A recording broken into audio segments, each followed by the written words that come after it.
Thank you, Mr. Prime Minister.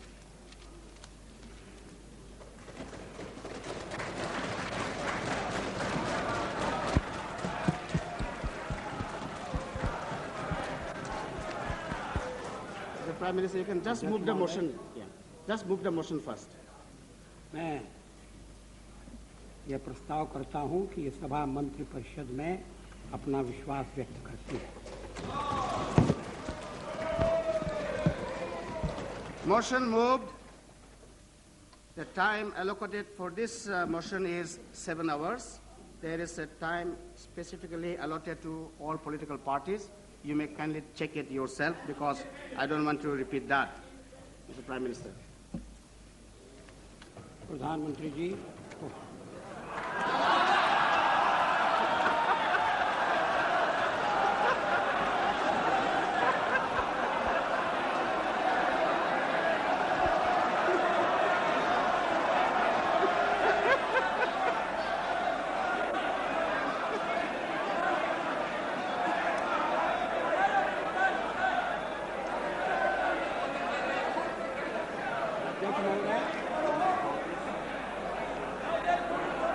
इससे पहले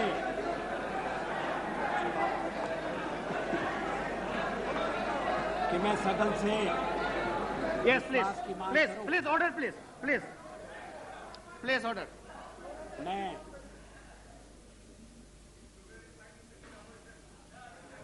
पंडित जवाहरलाल नेहरू के प्रति जिनकी आज पुण्यतिथि है,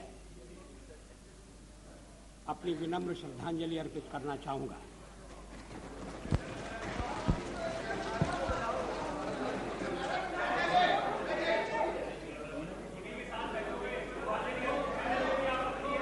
जब मैं सदन में पहली बार आया तो नेहरू जी प्रधानमंत्री थे।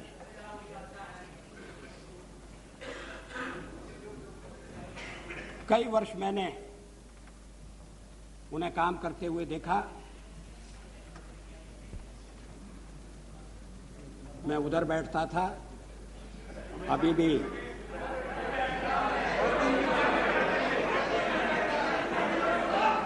उधर की याद भूली नहीं है।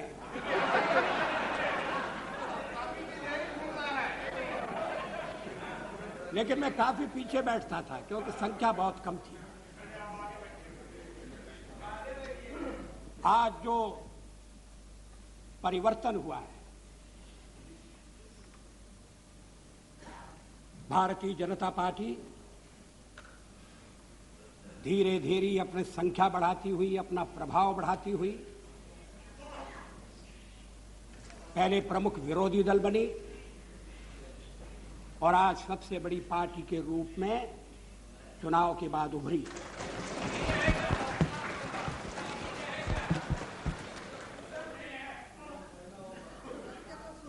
यह परिवर्तन अचानक नहीं हुआ है। ये परिवर्तन इतिहास की बदलती हुई मेरे ख्याल से वो तीनों प्रक्रिया को प्रतिबिंबित करता है। चेक कर लेना।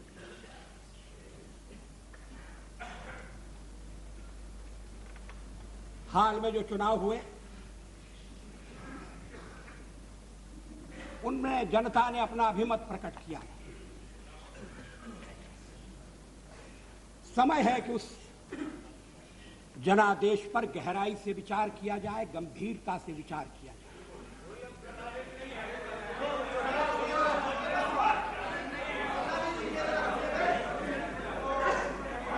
हम सबसे बड़े दल के रूप में उभरे,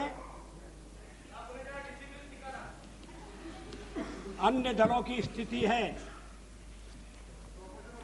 उसको भी ध्यान में रखने की जरूरत है।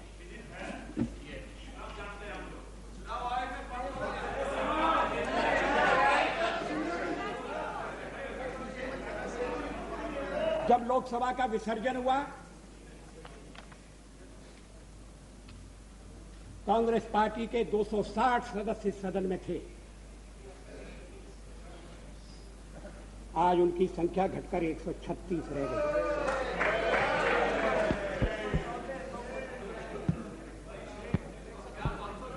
ये जनादेश का परिणाम है। इस परिणाम को स्वीकार किया जाना चाहिए।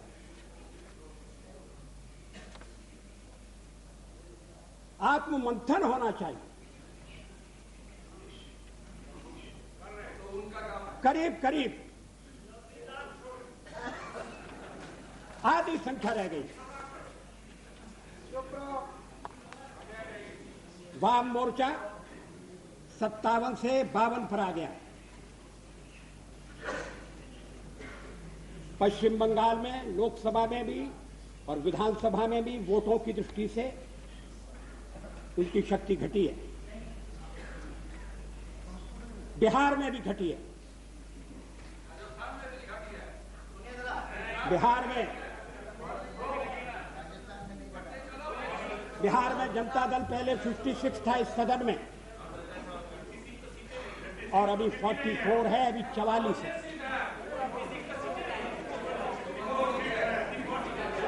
बिहार में भारतीय जनता पार्टी समता समिति के साथ चुनाव लड़ी और लोकसभा के चुनाव में भारी सफलता मिली है। कांग्रेस की संख्या केवल यही कम नहीं हुई, अनेक विधानसभाओं में कांग्रेस ने जनविश्वास खो दिया। पहले वहां अन्य दलों की सरकारें बनी हैं। ये परिवर्तन क्यों हुआ? ये किस बात का संकेत है?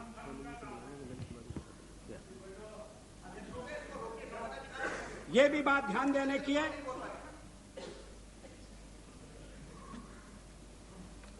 कि आज मेरी सरकार के प्रति अविश्वास प्रकट करने के लिए जो दल एक हो रहे हैं, वो चुनाव में अलग अलग लड़े थे, एक दूसरे के विरुद्ध लड़े थे, एक दूसरे के खिलाफ गंभीर आरोप लगाते हुए लड़े थे। चुनाव के पहले कोई गठबंधन नहीं हुआ। आज भी गठबंधन का कार्यक्रम नहीं है। सरकार पहले बनेगी और उसका कार्यक्रम बाद में बनेगा।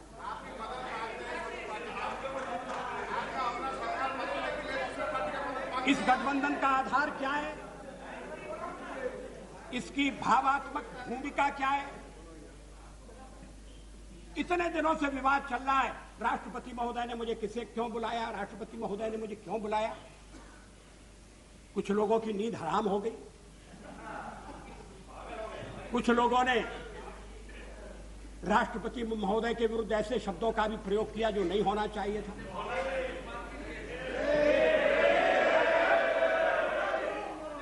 मगर चुनाव के बाद जो परिस्थिति बनी, उसमें राष्ट्रपति जी और क्या कर सकते थे?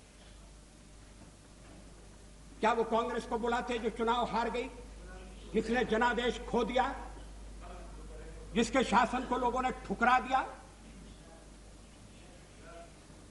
क्या वो एक भानुमति के कुनबे को बुलाते जो तब तक कुनबा बना नहीं था?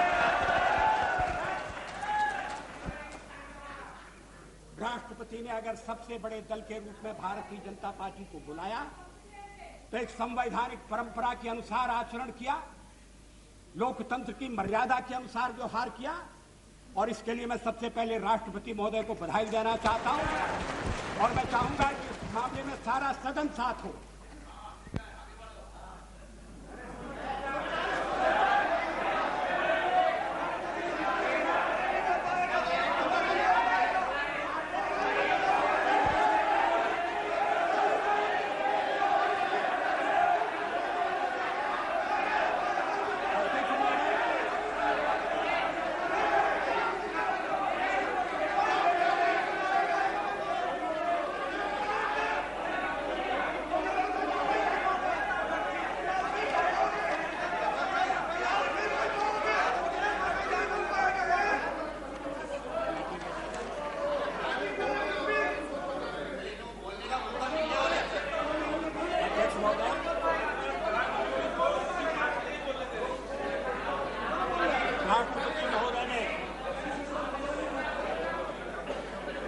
मुझे 31 तारीख तक विश्वास मत प्राप्त करने का समय दिया है। 31 तारीख तक। आज ये 27 तारीख है। हम अगर चाहते तो 31 तारीख तक रुक सकते थे, 30 को ये प्रस्ताव ला सकते थे। ये जो हमें निर्देश दिया गया उसके अनुसार होता, लेकिन हम 27 को विश्वास मत लेकर आपके सामने खड़े हैं, क्योंकि लोकतंत्र में हमारी निष्ठा है और ये इनके प्रकार बहुमत बनाना ये हमारा ढंग नहीं है। इस सदन की दीवारें, इस सदन में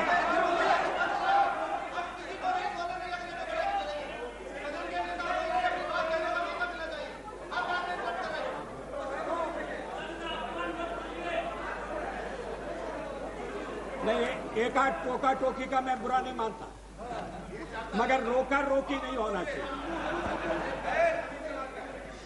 अध्यक्ष महोदय, मैं आज प्रस्ताव लेकर आया हूं। अभी 3 दिन बाकी है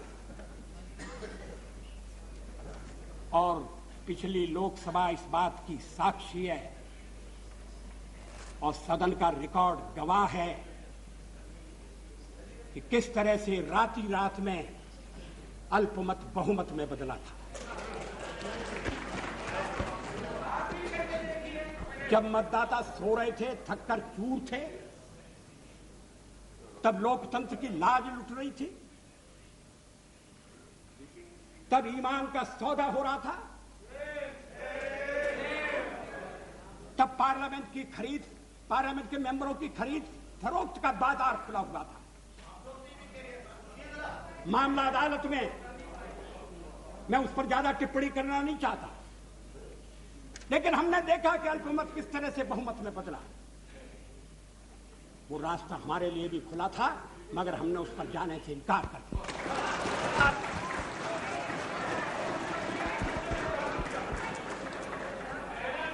अनैतिक तरीके अपनाकर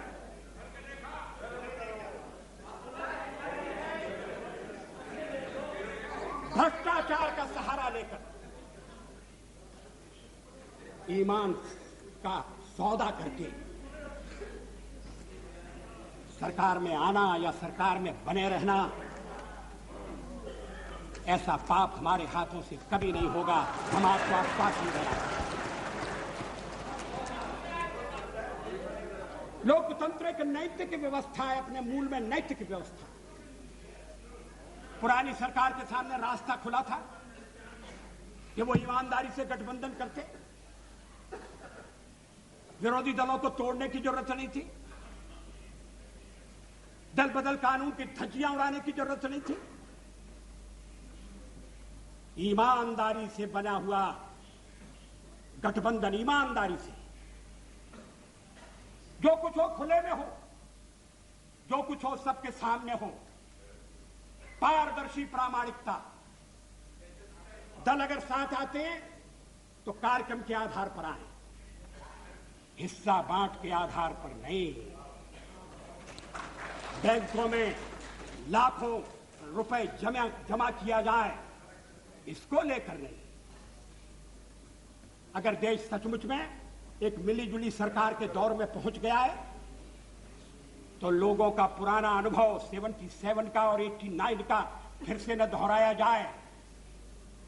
क्या इस बात की आवश्यकता नहीं है? ये संकल्प करने की आवश्यकता नहीं है? कांग्रेस का तो ये इतिहास रहा है कि वो समर्थन देती है और फिर वापस लेती है। ये ट्रावनकोर से चलने वाला सिलसिला है।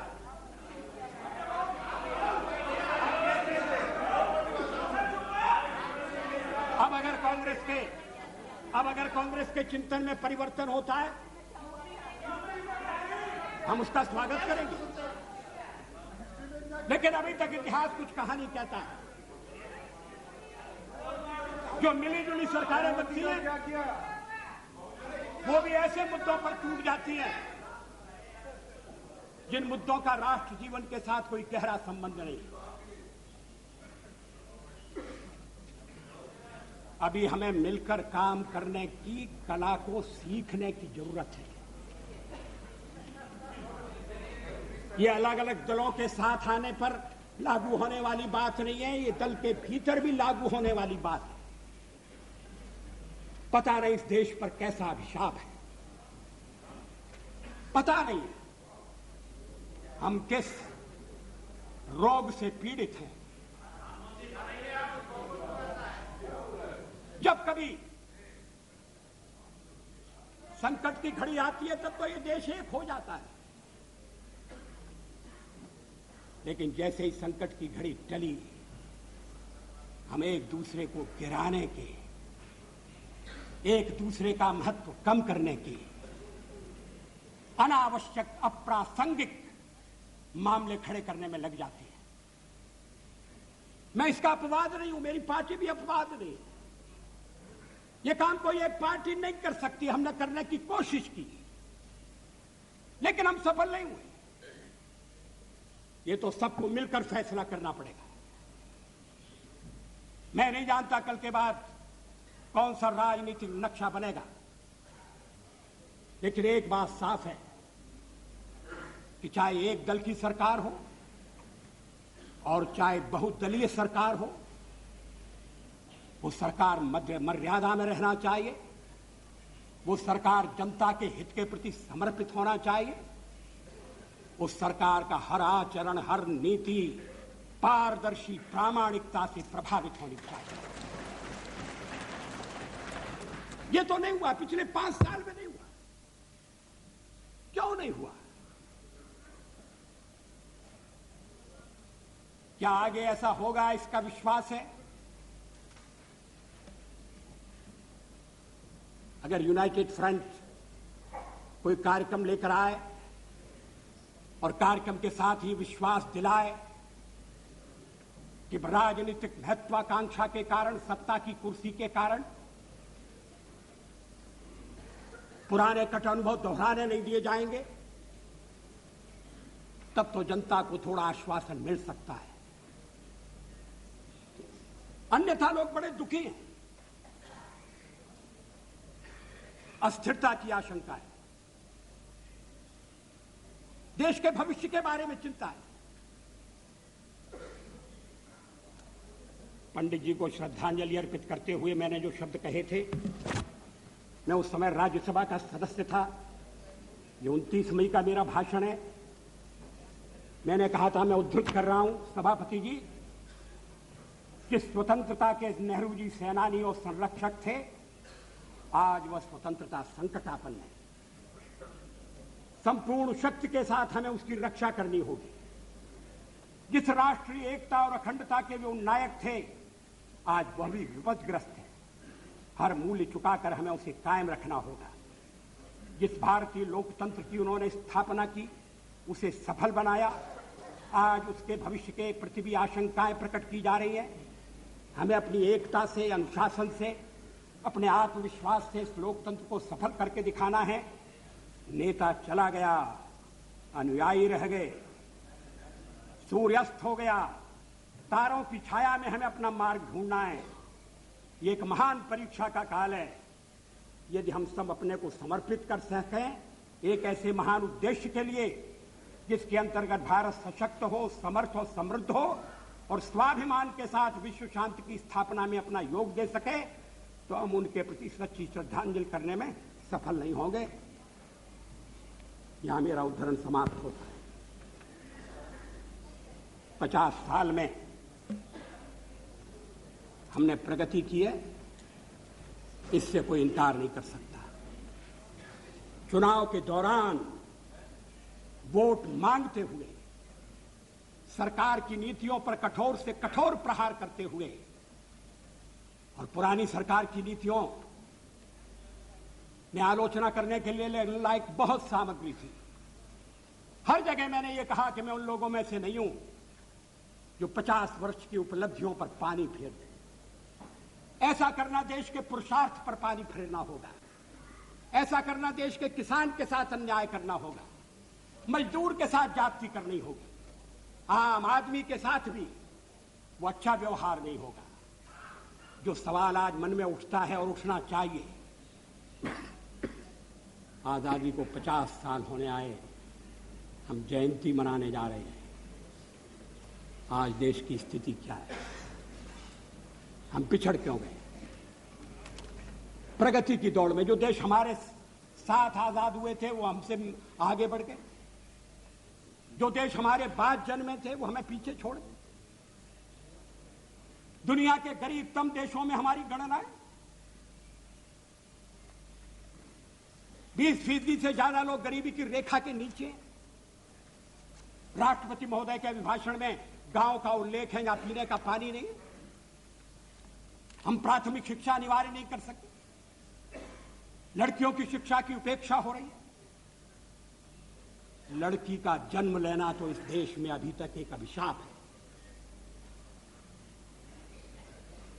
क्या सरकारी कदम उठाकर समाज में जागृति पैदा करके, क्या सब लोगों को जुटाकर, ये तो ऐसा काम है जिसमें कोई दलबंदी के लिए स्थान नहीं। हम देश का नक्शा नहीं बदल सकते जी। देश में साधनों की कमी नहीं है, और साधनों की अगर कमी है तो उसको ठीक ढंग से प्राप्त किया जा सकता है, साधन बढ़ाए भी जा सकते हैं। लेकिन जो साधन हैं उनका ठीक उपयोग नहीं हो रहा। जनता के ऊपर टैक्स लगाकर जो धन इकट्ठा किया जाता है उसका लाभ जनता तक नहीं पहुंचता, आम आदमी तक नहीं पहुंचता। कहां जाता है? किसकी जेब भरी जाती है? किसकी तिजोरी में वो रकम जाती है? विदेशी बैंकों में धन जाने का सिलसिला अभी तक क्यों कायम है? उसको रोकने के लिए क्या कदम उठाए गए? हम विदेशी पूंजी के लिए प्रयत्नशील है। विदेशी पूंजी आए, और अगर विदेशी पूंजी आती है अच्छे ढंग की टेक्नोलॉजी के लिए, इंफ्रास्ट्रक्चर के लिए, आयात निर्यात को बढ़ाने के लिए, तो कोई आपत्ति नहीं करेगा। मुझे विश्वास है कि हमारे कम्युनिस्ट मित्र भी आपत्ति नहीं करेंगे। लेकिन क्या देश के भीतरी साधनों का अधिकतम उपयोग हो रहा है? क्या यह सच नहीं है कि भ्रष्टाचार एक राष्ट्रीय रोग बन गया है? मुझे याद है स्वर्गीय राजीव गांधी ने एक भाषण में कहा था कि मैं दिल्ली से 1 रुपया भेजता हूं, मगर जहां रुपया भेजता हूं वहां पहुंचते पहुंचते 19 पैसे रह जाते। मैंने उनसे कहा कि ये चमत्कार कैसे होता है? वो हंसकर कहने लगे कि जब रुपया चलता है तो घिसता है। रुपया घिसता है, हाथ में लगता है, जेब में जाता है, छोटा हो रहा है।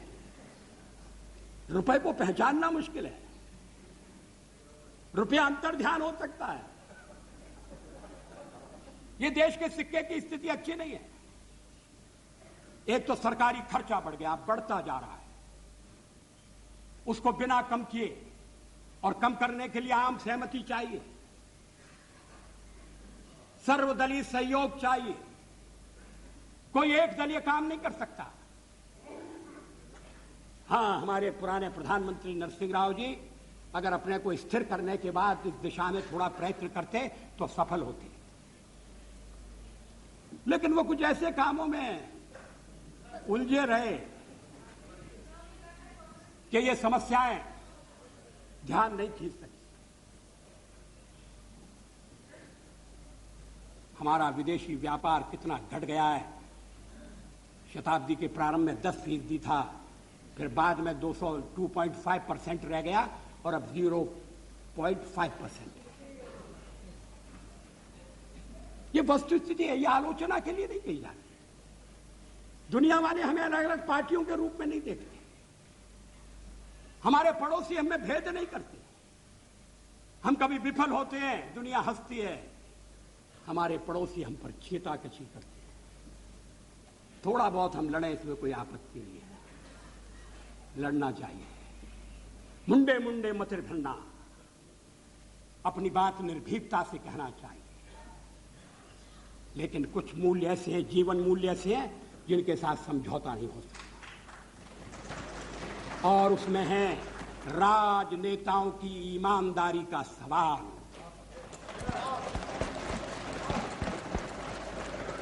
हमें बेदाग नेतृत्व चाहिए, हमें निष्कलंक नेतृत्व चाहिए। आपको मालूम है कि ये भ्रष्टाचार फैलते फैलते नीचे किस हद तक गया है? हमारे बिहार प्रदेश में जानवरों का चारा खा लिया गया।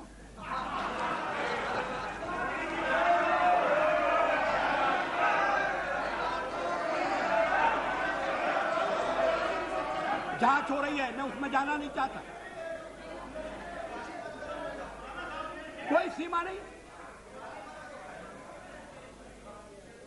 अभी मुझे एक मुख्यमंत्री ने कहा कि जब उन्हें स्टेट इलेक्ट्रिसिटी बोर्ड के अध्यक्ष की नियुक्ति करनी थी तो उनके पास अफसर आए और जो 1 करोड़ 2 करोड़ 5 करोड़ रुपए देकर अध्यक्ष पद लेना चाहते थे। मैंने उनसे ये नहीं पूछा कि उन्होंने किसको छांटा, उन्होंने किसकी नियुक्ति की, मगर मैं उनके कथन पर विश्वास करता हूं। आज देश में बिजली की कमी है, हम विदेशी पूंजी को निमंत्रण दे रहे हैं, समझौते कर रहे हैं, मगर घर के भीतर बिजली कितनी पैदा होना चाहिए इसका प्रबंध नहीं कर पा रहे। मुझे बताया गया कि कोई मुख्यमंत्रियों की समिति बुलाई गई थी, बैठक बुलाई गई थी, मगर राय नहीं बनी। राय इसलिए नहीं बनी कि राजनीतिक प्रतिस्पर्धा इतनी तीव्र हो गई है कि देश का हित गौण हो गया है, देश का हित पीछे चला गया।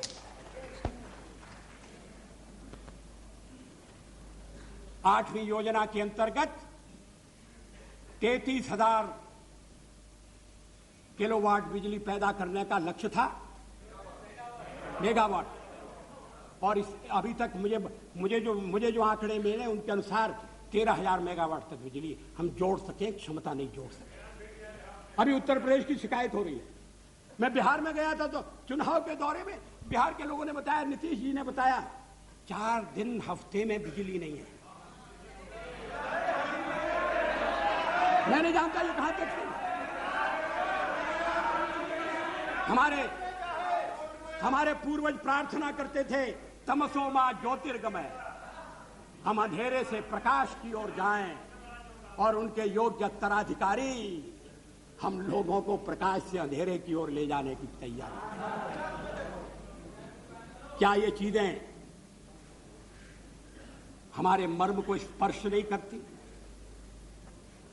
क्या ये दलगत राजनीति की मांग करती? हमने तो 10 दिन में कोई ऐसा काम नहीं किया जिस पर उंगली उठाई जा सके, और अगर हमें 5 साल मिले तो हम ऐसा शासन देकर जाएंगे जिसमें एक भी दाग ढूंढना मुश्किल है। लेकिन शासन तंत्र जैसा हमें उत्तराधिकार में मिला है,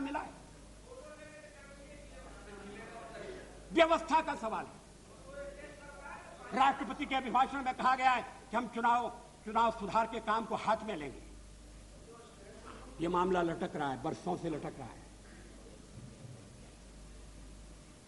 चुनाव में खर्चा कहां से आएगा?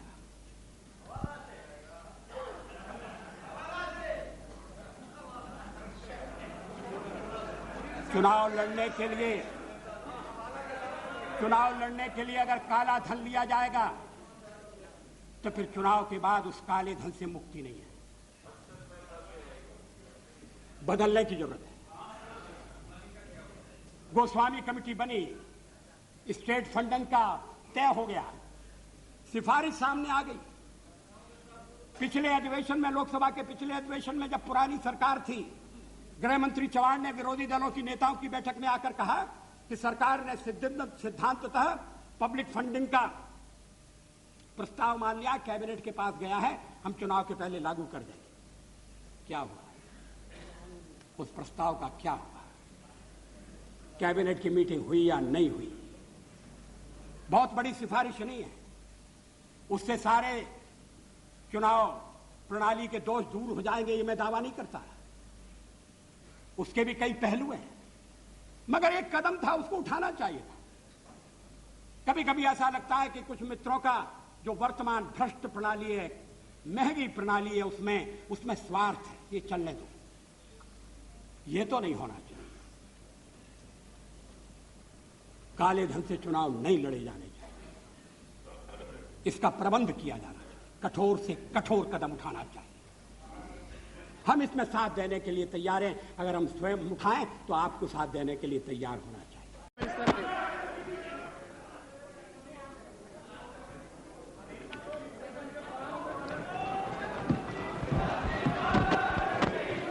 Come on, that's not the way.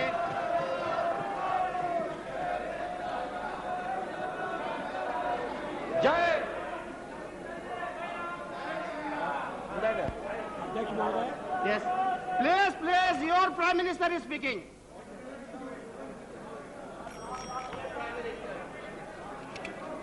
अगर शांति से सुनो भाई, शांति से सुनिए।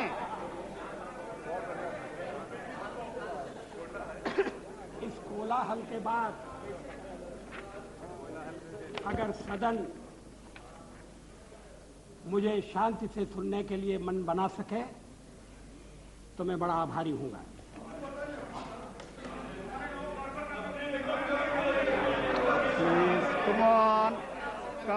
Come on.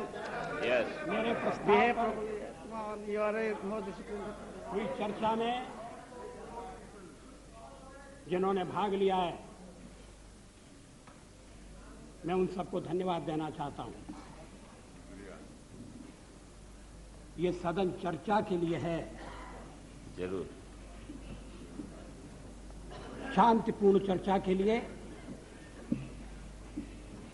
संयम चर्चा के लिए, तर्कपूर्ण चर्चा के लिए।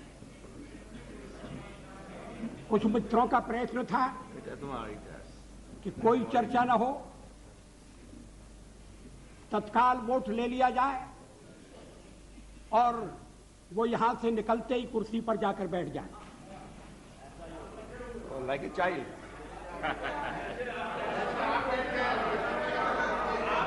उधर से जैसे आवाज बैठ आ रही गए। है कि ऐसा ही होगा, जैसे आप बैठ गए और आवाज आ रही है कांग्रेस के बेंचों से। हमारे और मित्र थोड़ा सा सावधान रहें। अध्यक्ष महोदय,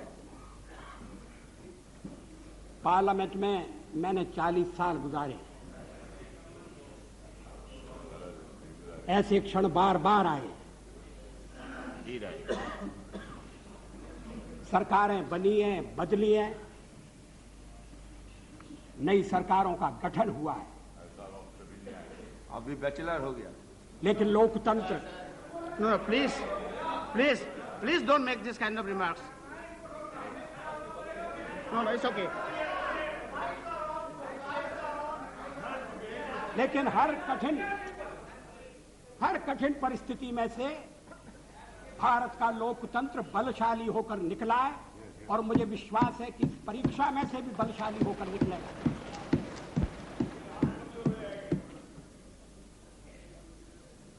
मैंने 40 साल आलोचना की है। आज भी अधिकांश में आलोचना सुनना पड़ी है। मराठी में एक कहावत है, निंदका से घर असावे शेजारी। निंदक नियरे राखिए आंगन कुटी छवाए। निंदा करने वाले को पास में रखना चाहिए, चापलूस नहीं तो बिगाड़ देंगे। अगर निंदक रहेगा तो बिना साबुन और पानी के सफाई करता रहेगा। जिन मित्रों ने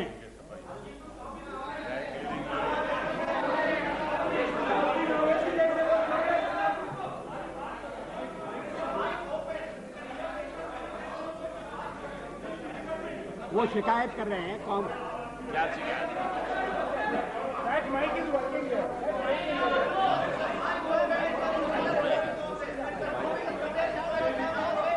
What is happening? अध्यक्ष महोदय,